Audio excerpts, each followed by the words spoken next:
저는 에밀리입니다. 캐나다에서 의사로 일하고 있어요. 그런데 제가 의사가 된 이유가 조금 특별합니다. 바로 외할아버지 때문이거든요. 외할아버지는 한국 전쟁 참전 용사였습니다.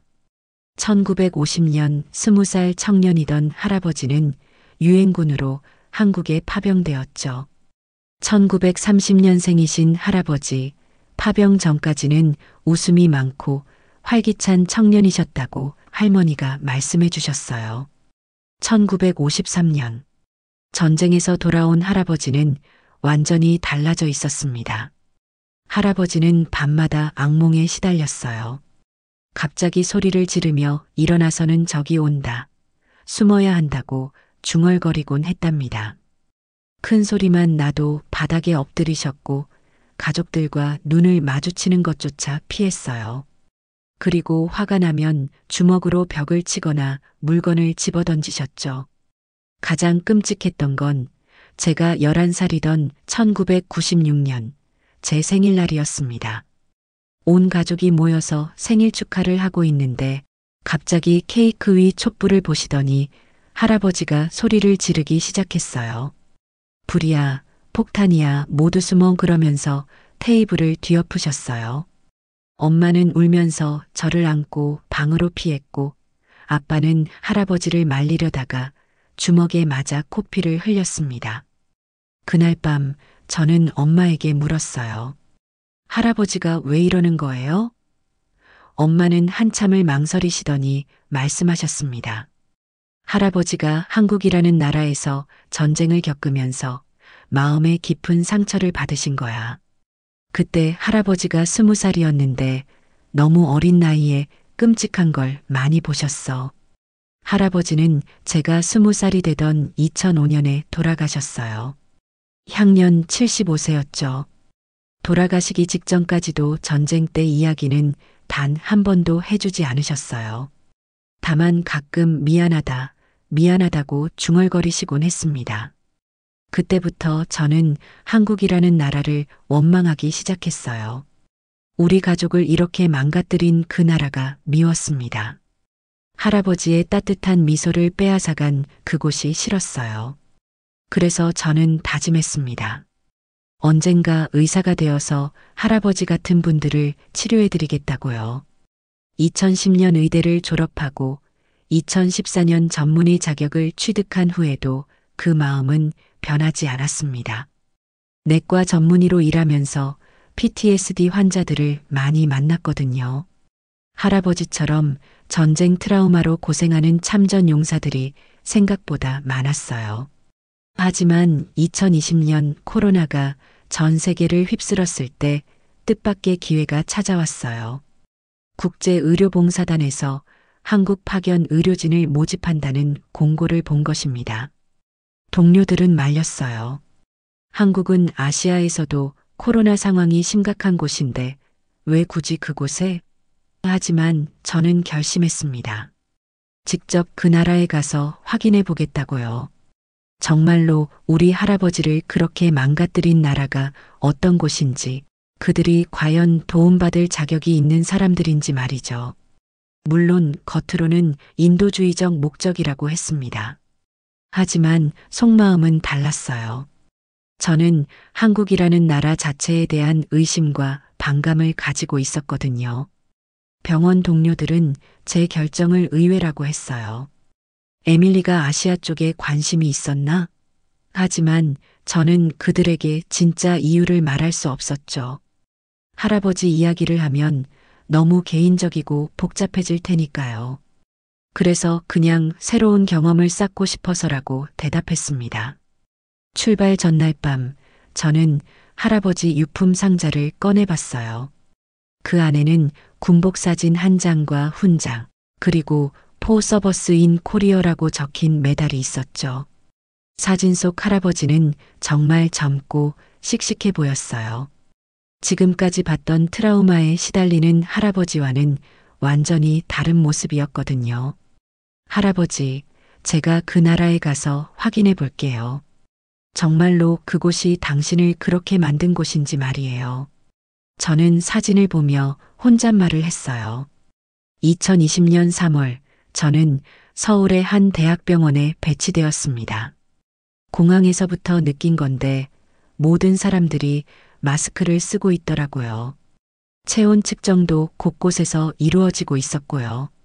병원에 도착해서 처음 만난 사람이 윤지라는 간호사였어요. 32살 정도로 보이는 그녀는 제게 친절하게 병원 시설을 안내해 줬습니다. 에밀리 선생님, 저희 병원에 오신 것을 환영해요. 많이 도와주세요. 하지만 저는 마음을 열지 않았어요.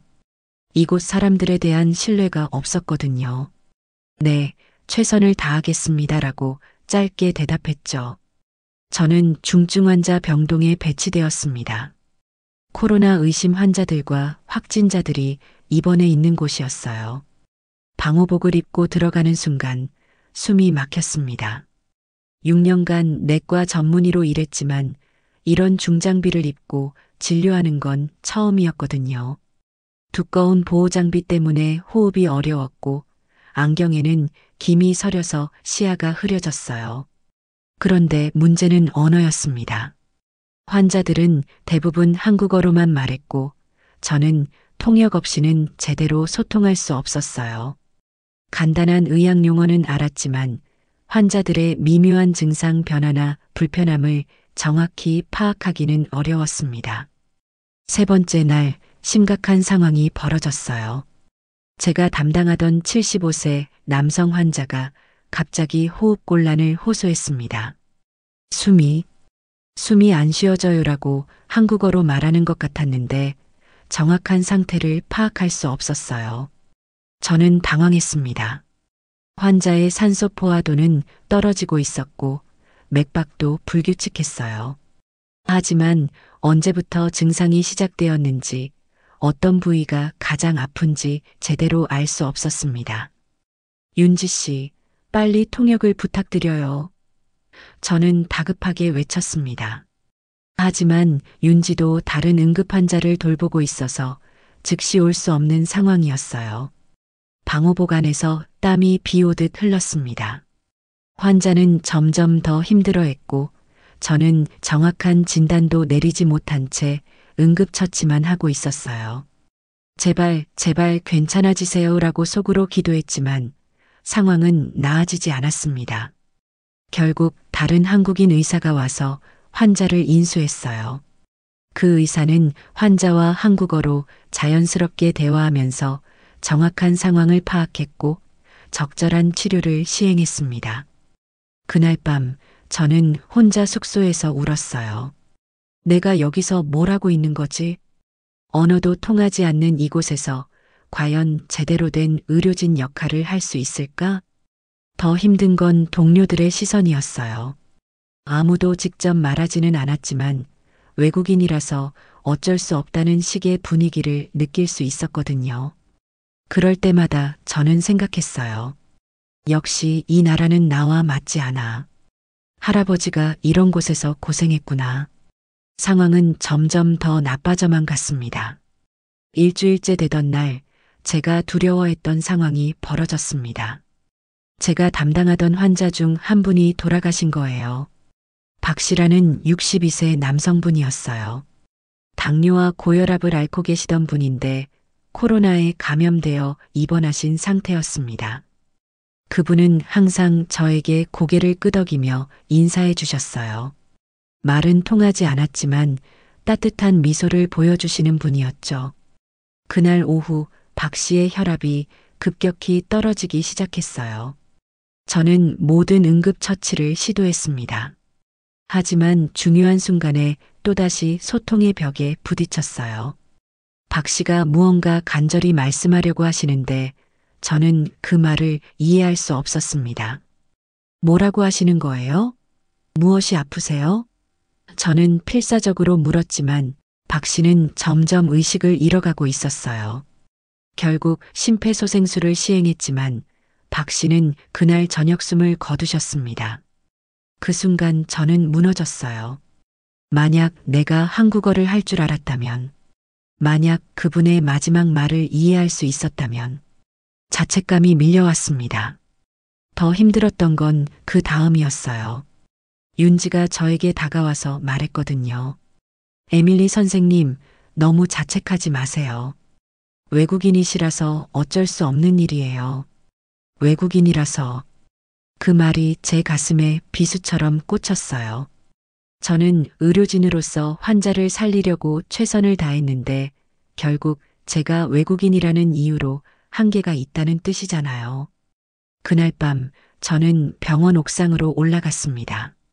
서울의 야경이 내려다 보이는 곳에서 혼자 오열했어요. 나는 왜 여기 있는 거지? 나는 이 나라와 안 맞아. 할아버지가 이곳에서 받은 상처가 이해가 가. 다음 날 더 충격적인 일이 벌어졌어요. 새로 입원한 82세 할머니가 저를 보시더니 이렇게 말씀하신 거예요. 선생님, 우리나라 사람들을 너무 미워하지는 말아주세요. 윤지가 통역해준 그 말을 듣는 순간 저는 정말 당황했습니다. 제가 겉으로 드러내지 않으려고 했던 감정이 그렇게 뻔히 보였던 건가요? 할머니는 1938년생이라고 하셨는데 그러면 한국 전쟁 때 12살이셨던 거죠. 할머니는 제 표정을 보시더니 슬픈 미소를 지으셨어요. 선생님, 저도 그때 어린 나이에 무서운 걸 많이 봤어요. 하지만 살아남았어요. 외국에서 온 군인들이 도와줬거든요. 할머니가 천천히 말씀하시는 걸 윤지가 통역해줬어요. 그날 밤 저는 깊은 절망에 빠졌습니다. 숙소방에서 베개를 끌어안고 펑펑 울었어요. 나는 정말 최악이야. 환자는 죽고 할머니한테는 미움받는 것 같다는 소리까지 들었어. 나는 여기서 뭘 하고 있는 거지? 그때 문득 할아버지 생각이 났어요. 할아버지도 이런 마음이었을까요?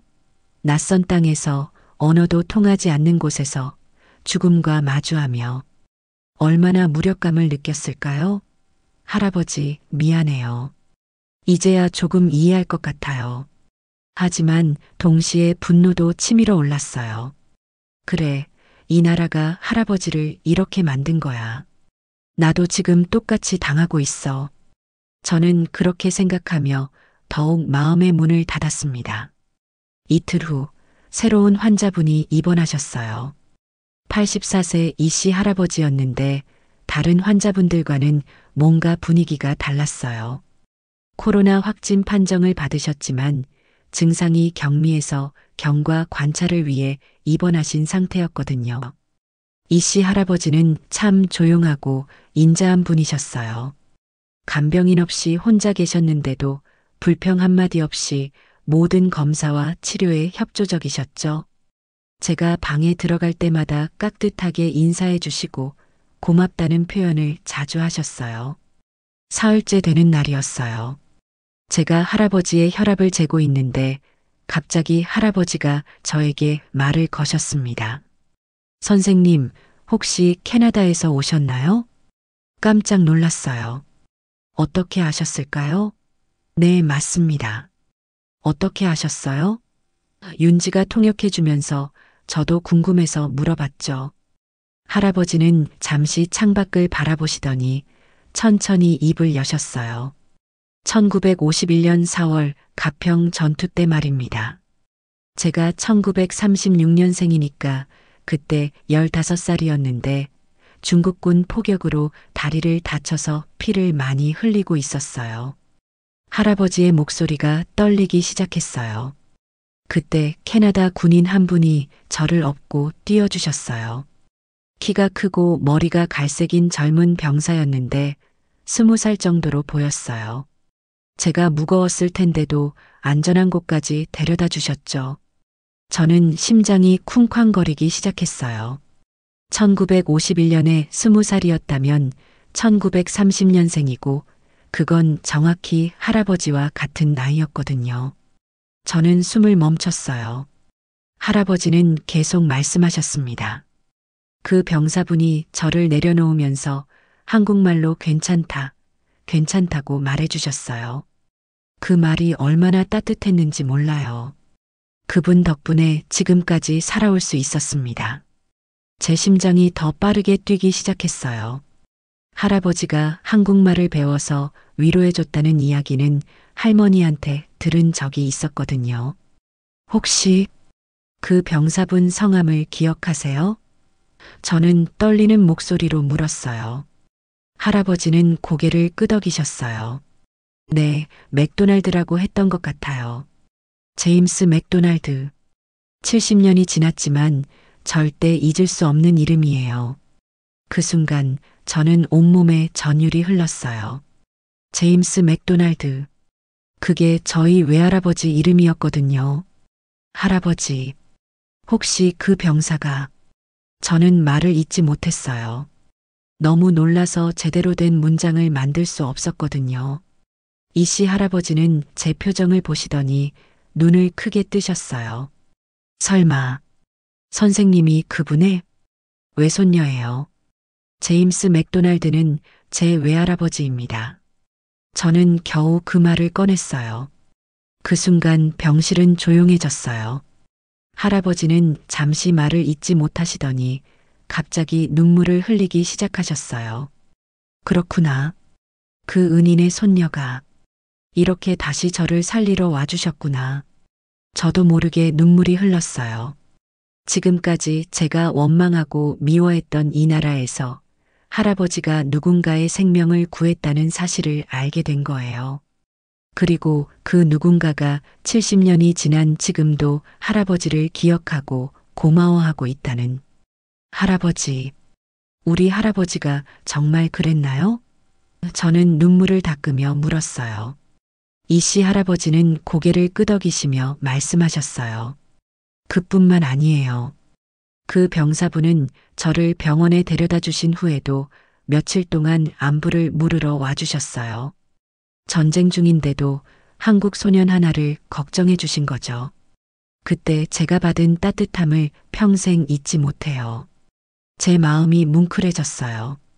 지금까지 전쟁 때문에 망가진 할아버지만 생각했는데 할아버지가 이곳에서 누군가의 영웅이었다는 걸 처음 알게 된 거예요. 할아버지, 그러면 우리 할아버지가 돌아가신 후에도 계속 기억해 주신 거예요? 저는 더 궁금해졌어요. 이씨 할아버지는 눈을 감으시며 말씀하셨어요. 매년 6월 25일이면 그분을 위해 기도해 드려요. 제가 이렇게 오래 살 수 있었던 건 모두 그분 덕분이거든요. 그리고 언젠가 그분의 가족을 만나면 고맙다는 말씀을 꼭 드리고 싶었어요. 그 말을 듣는 순간 저는 완전히 무너졌어요. 지금까지 한국이라는 나라를 원망했는데 정작 이곳에서는 할아버지를 영웅으로 기억하고 있었던 거예요.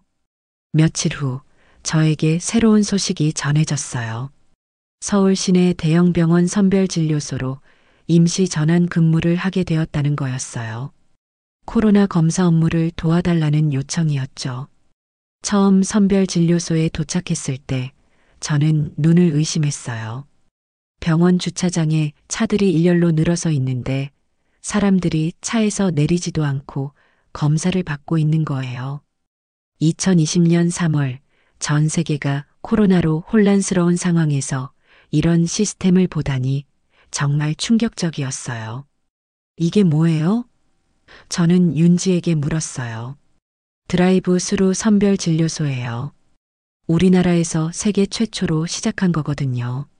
차에서 내리지 않고 검사받을 수 있어서 감염 위험도 줄이고 시간도 단축할 수 있어요. 윤지가 자랑스럽게 설명해 줬어요. 정말 신기했어요.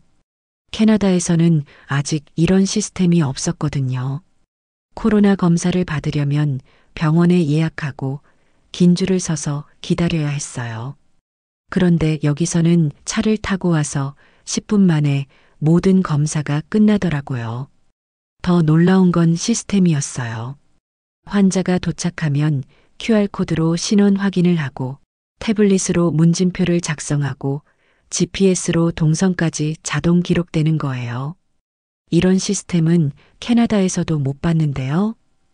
저는 깜짝 놀랐어요. 의료진들도 체계적으로 움직였어요. 방호복 착용부터 검체 채취, 소독까지 모든 과정이 매뉴얼화되어 있었고 무인 방역 시스템까지 갖춰져 있었거든요.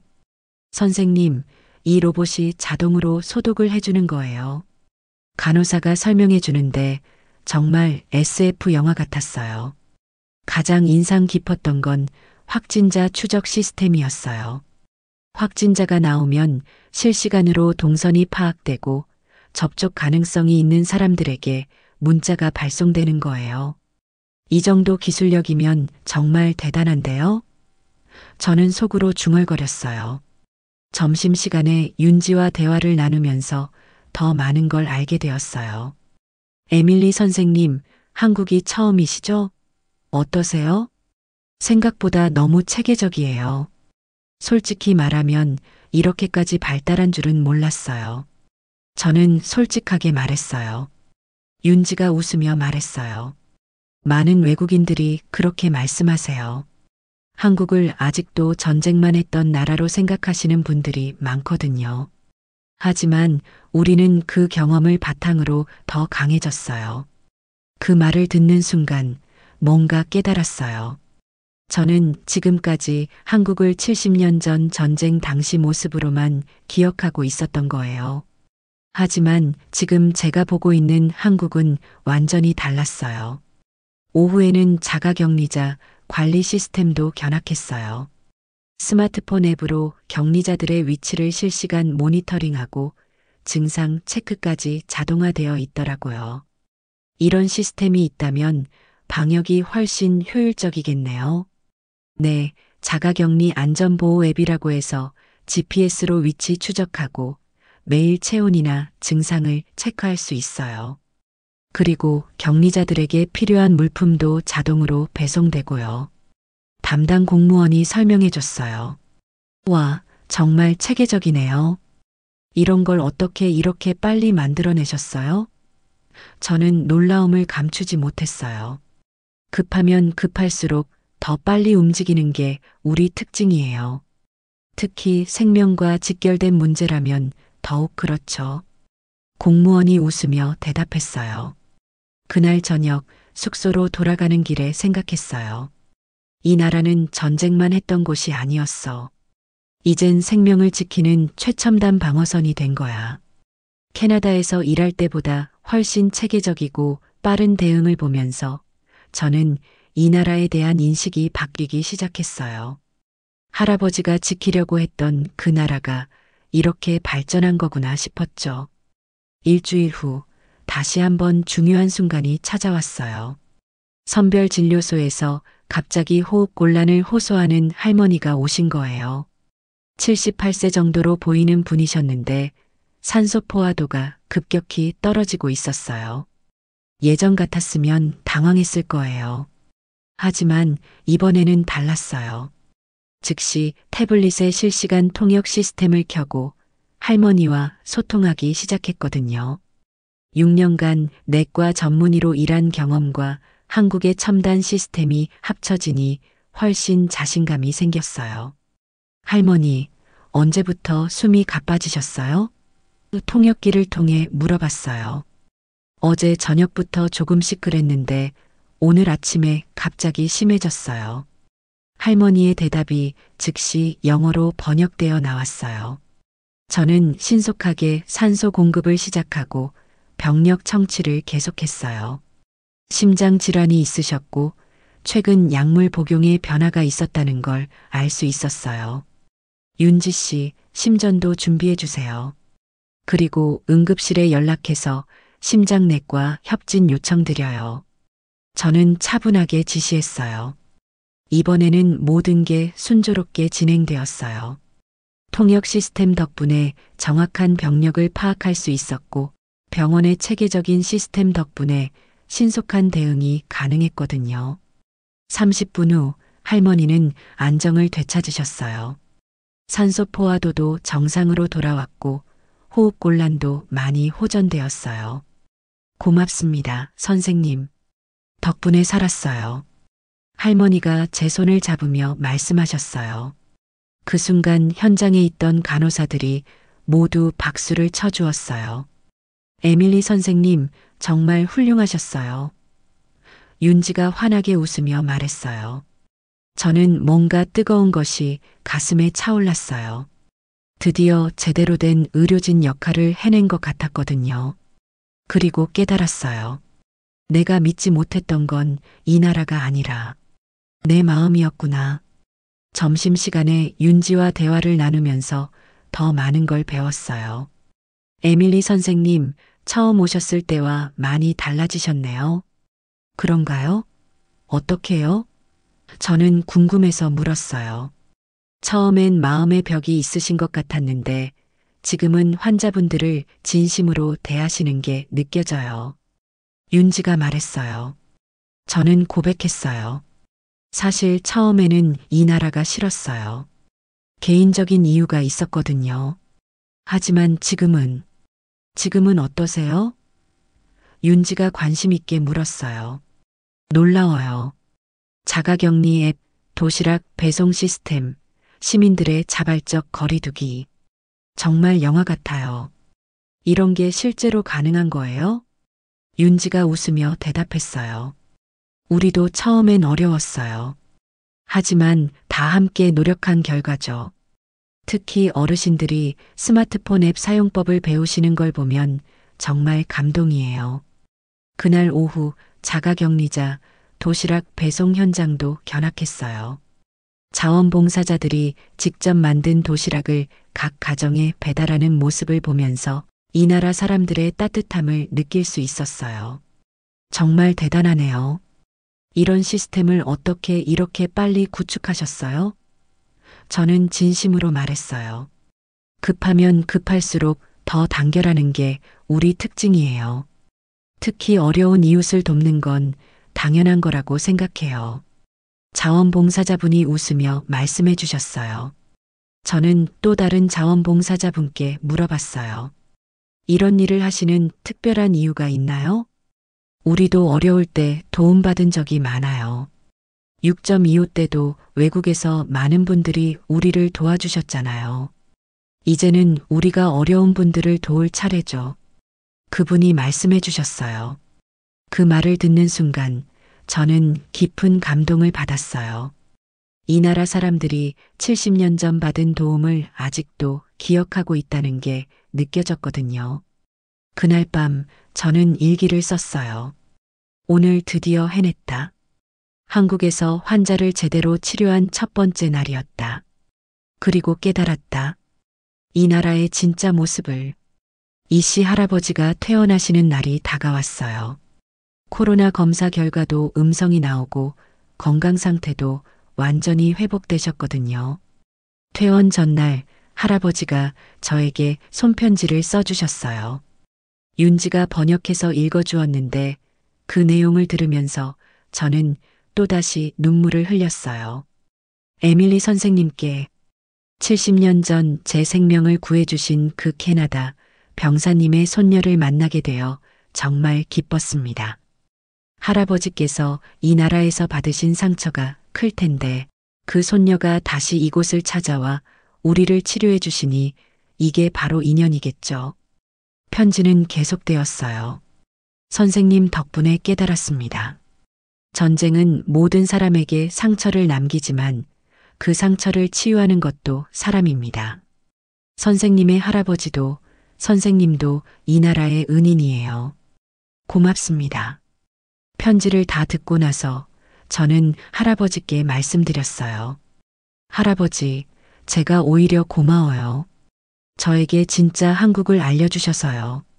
할아버지는 제 손을 잡으시며 말씀하셨어요.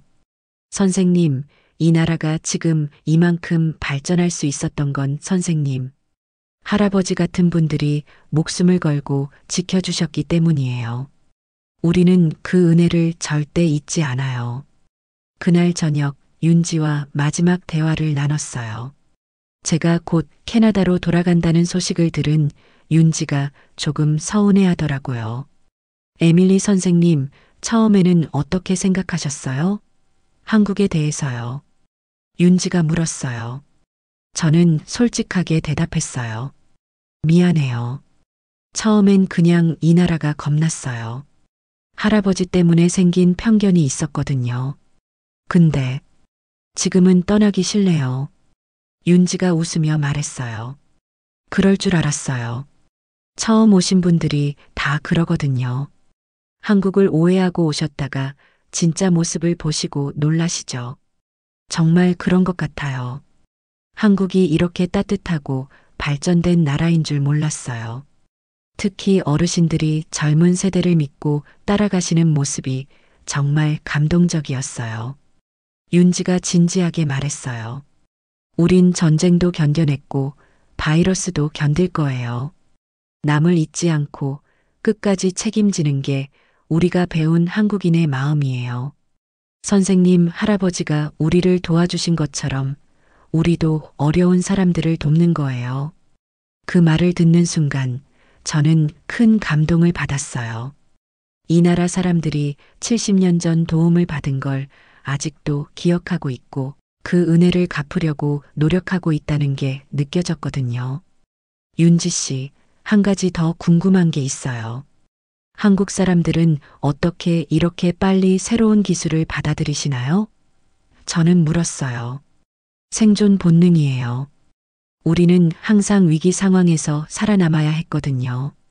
그래서 새로운 것을 빨리 배우고 적응하는 거예요. 특히 생명과 관련된 일이라면 더욱 그렇죠. 윤지가 설명해 줬어요. 그리고 또 하나는 공동체 의식이에요. 나 혼자만 살아남으면 안 되고 우리 모두가 함께 살아남아야 한다는 생각이 강해요. 윤지가 덧붙였어요. 저는 고개를 끄덕이며 말했어요. 이제 이해할 것 같아요. 왜 한국이 이렇게 발전할 수 있었는지. 윤지 씨, 정말 고마워요. 저에게 한국의 진짜 모습을 보여주셔서요. 에밀리 선생님도 고마워요. 멀리서 와서 우리를 도와주셔서요. 그리고 다시 올 거죠? 저는 망설임 없이 대답했어요. 물론이에요. 다시 돌아올 거예요. 한국은 이제 제 할아버지가 다녀간 나라가 아니라 제가 사랑하게 된 나라예요. 그날 밤 저는 오랜만에 할아버지 생각을 했어요. 이제는 원망이 아니라 자랑스러운 마음으로요. 할아버지, 당신이 이 나라에서 하신 일을 이제 알겠어요. 그리고 저도 당신처럼 누군가를 도울 수 있는 사람이 되고 싶어요. 귀국 비행기 안에서 저는 일기장을 꺼내 마지막 글을 썼어요. 할아버지, 당신이 돌아오지 못했던 그 전쟁. 그 나라는 아직도 당신을 기억하고 있었어요. 이씨 할아버지처럼 당신의 도움을 받은 분들이 지금도 살아계시고 70년이 지난 지금도 그때의 고마움을 잊지 않고 계세요. 처음 한국에 갔을 때는 복수 같은 마음이었어요. 당신을 그렇게 아프게 한 나라가 어떤 곳인지 확인하고 싶었거든요. 하지만 그곳에서 만난 건 당신의 상처가 아니라 당신의 영웅담이었어요.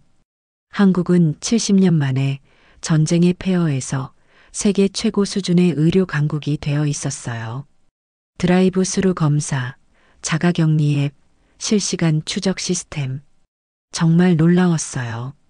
그리고 무엇보다 사람들이 따뜻했어요. 윤지 같은 의료진들이 밤낮 없이 환자들을 돌보는 모습, 자원봉사자들이 자가격리자들을 위해 도시락을 만드는 모습, 시민들이 자발적으로 거리두기를 실천하는 모습.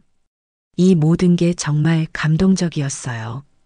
특히 어르신들이 스마트폰 앱 사용법을 배우면서도 불평하지 않고 방역에 협조하시는 모습을 보면서 이 나라 사람들의 강인함을 느꼈어요. 그리고 그 강인함이 어디서 나왔는지도 알 것 같아요. 그리고 저도 이제 그 나라를 기억할 거예요. 당신이 목숨을 걸고 지키려 했던 그 나라의 진짜 모습을 말이에요. 감사합니다, 할아버지. 그리고 감사합니다, 한국. 토론토 공항에 도착하자마자 병원 동료들이 반겨주었어요. 에밀리 어땠어? 한국에서의 경험이. 저는 환하게 웃으며 대답했어요. 정말 놀라웠어요. 한국의 의료 시스템은 우리보다 훨씬 앞서 있었어요. 특히 감염병 대응은 정말 배울 점이 많았고요. 정말? 그런데 언어는 어땠어? 힘들지 않았어? 처음엔 힘들었죠. 하지만 실시간 통역 시스템이라든지 기술의 도움도 많이 받았고요.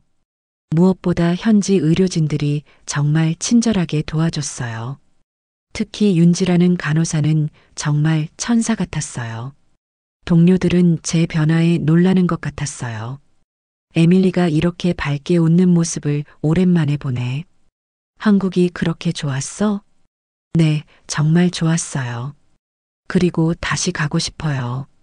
특히 제 할아버지에 대한 새로운 사실을 알게 되어서 더욱 의미가 컸어요. 그날 저녁 집에 돌아와서 할머니께 전화드렸어요. 할머니는 이제 90세가 되셨는데 여전히 정정하셨어요. 할머니, 한국에서 돌아왔어요. 어머, 에밀리. 어땠니? 많이 힘들었지? 할아버지가 그토록 아파하시던 그곳에서. 아니에요, 할머니. 오히려 정말 좋았어요. 그리고 할아버지에 대해 새로운 사실을 알게 되었어요. 저는 할머니께 이씨 할아버지와의 만남에 대해 자세히 말씀드렸어요. 1951년 가평 전투에서 15세 소년을 구해주신 이야기를 했죠. 할머니는 전화 너머로 울음을 터뜨리셨어요. 그렇구나. 내 할아버지가 그런 일을 하셨구나. 그때 할아버지가 20살이었는데 할아버지가 살아계시면 얼마나 기뻐하셨을까. 2005년에 돌아가실 때까지 한국 이야기는 한 번도 안 하셨는데 할머니, 이제 할아버지를 이해할 것 같아요. 할아버지는 그곳에서 영웅이셨어요. 다만 너무 어린 나이에 너무 무서운 걸 보셨던 거죠. 하지만 그곳에서 누군가의 생명을 구하신 거예요. 몇 주 후 병원에서 코로나 대응 세미나가 있었어요. 저는 한국의 사례를 발표했고 많은 의료진들이 관심을 보였어요. 에밀리 박사, 한국의 드라이브 스루 시스템을 우리 병원에도 도입할 수 있을까요? 물론이죠. 제가 현지에서 직접 경험한 내용을 바탕으로 매뉴얼을 만들어 보겠어요. 특히 자가격리 앱 시스템은 정말 효과적이었어요. 그리고 무엇보다 인상적이었던 건 시민들의 자발적 참여였어요. 정부가 강제로 시키지 않아도 스스로 방역 수칙을 지키더라고요. 세미나가 끝난 후 병원장님이 저에게 말씀하셨어요. 에밀리, 다음 국제의료봉사단 파견 때도 참여할 생각이 있나요? 저는 망설임 없이 대답했어요. 네, 하고 싶어요. 다음에도 한국이면 좋겠어요. 병원장님이 웃으며 말씀하셨어요. 한국을 그렇게 좋아하게 됐나요? 네, 정말 배울 점이 많은 나라예요. 그리고 제게는 특별한 의미가 있는 곳이기도 하고요. 제 할아버지가 그곳에서 누군가의 생명을 구하셨거든요. 그날 밤 저는 다시 일기를 썼어요. 오늘 한국 경험을 동료들과 나눴다. 모두들 놀라워했다. 한국이 그렇게 발전된 나라인 줄 몰랐다고. 나도 그랬으니까. 이제 나는 안다. 할아버지가 그토록 힘들어했던 이유를. 그리고 동시에 할아버지가 그곳에서 얼마나 소중한 일을 했는지도. 할아버지, 당신의 손녀는 이제 당신이 지키려 했던 그 나라를 사랑하게 되었어요. 다음 팬데믹이 온다면, 내가 또 간다면, 또 한국이면 좋겠어요. 이번엔 더 준비해서 더 많은 도움을 줄 수 있도록요. 그리고 윤지 같은 멋진 사람들을 다시 만날 수 있기를. 저는 창밖을 바라보며 혼자 웃었어요. 할아버지가 저를 보시면 뭐라고 하실까요? 아마 이렇게 말씀하실 것 같아요. 에밀리, 내가 그 나라의 진짜 모습을 발견해줘서 고맙다. 이제 할아버지도 편히 쉴 수 있을 것 같구나. 그렇게 저의 한국 이야기는 끝이 났습니다. 아니, 사실은 이제 시작인지도 모르겠어요. 언젠가 다시 그 따뜻한 나라로 돌아가서 할아버지처럼 누군가의 생명을 구하는 일을 계속하고 싶으니까요. 오늘의 사연은 여기까지예요. 구독과 좋아요는 다음 영상 제작에 정말 큰 힘이 됩니다. 오늘도 행복하시길 진심으로 바랄게요. 끝까지 시청해주셔서 정말 감사해요. 더 좋은 이야기로 찾아뵙겠습니다.